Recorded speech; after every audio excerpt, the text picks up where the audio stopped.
Құрметті ауыл тұрғындары, мынау бүгін қоғамдық тыңдау дейді. Соның арасында біздің полигондар туралы ғой негізі. Соның жаңағы біраз жұмыстарымыз бар, соны сізге таныстырып өтейін.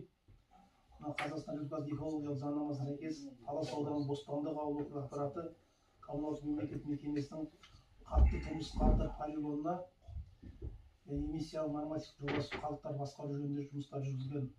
Әсер етуге байланысты экологиялық рұқсат алуға арналған құжаттар материалдық бойынша ашық жиналыс ретінде қоғамдық тыңдаулар жүргізуіміз керек, өткізуде.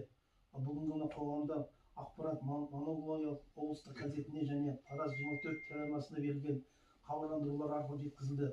Сондай хабарландыру тақталарына және Жамбыл облысы табиғи ресурстар және табиғи пайдалану реттеу басқармасының интернет ресурстарында орналастырылған. Қоғамдық тыңдаулар жергілікті атқарушы органдардың өкілдері мен мүдделі жұртшылықтар қатысуда. Осы қоғамдық тыңдау ашық деп жариялаймыз. Осыған біз сөз кезегі осы бірінші қатысшыны сайлап алып осыған байланысты.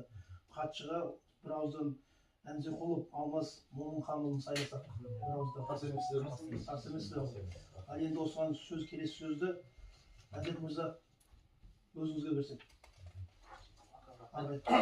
Саламатсыздар, Бостандық ауылының тұрғындары.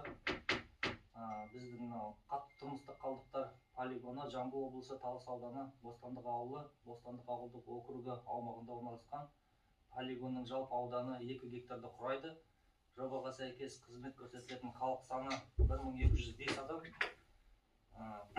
Полигонның орналасуы санитарлық және экологиялық талаптарға сәйкес келіп, тұрғын аймақтардан қауіпсіз арақашықтықта орналасқан. Кәсіпорынның қызметінің қысқаша сипаттамасы: аумақты шаруашылықта пайдаланудың негізгі бағыты қатты тұрмыстық қалдықтарды жинақтау, оқшаулау және залалсыздандыру болып табылады. Полигон қызметі атмосфералық ауаның, топырақтың, жер үсті және жер асты суларының ластануынан болдырмауға, сондай-ақ кеміргіштердің, жәндіктердің және ауру тудыратын микроағзалардың таралуының алдын алуға бағытталған. Полигонда қоқыс тасымалдайтын автокөліктердің үздіксіз түсірілуі қамтамасыз етіледі. Полигонға келіп түскен қоқыс тасымалдаушы көліктер жұмыс картасының жанында түсіріледі. Қоқыс түсіру алаңы 2 бөлікке бөлінеді. Бір бөлігінде қоқыс тасымалдайтын көліктер жұмыс істесе, екінші бөлігінде бульдозерлер жұмыс атқарады. Түсіру алаңындағы көліктердің орналасу әрбір көліктің кедергісіз кіріп шығуын қамтамасыз етеді. Жобаға сәйкес кәсіпорынның санитарлық қорғау аймағын көгалдандыру шаралары қарастырылған. Бұл жерде 1000 метр қашықтықта орналасқан. Айтып өткендей экологиялық санитарлық талаптарға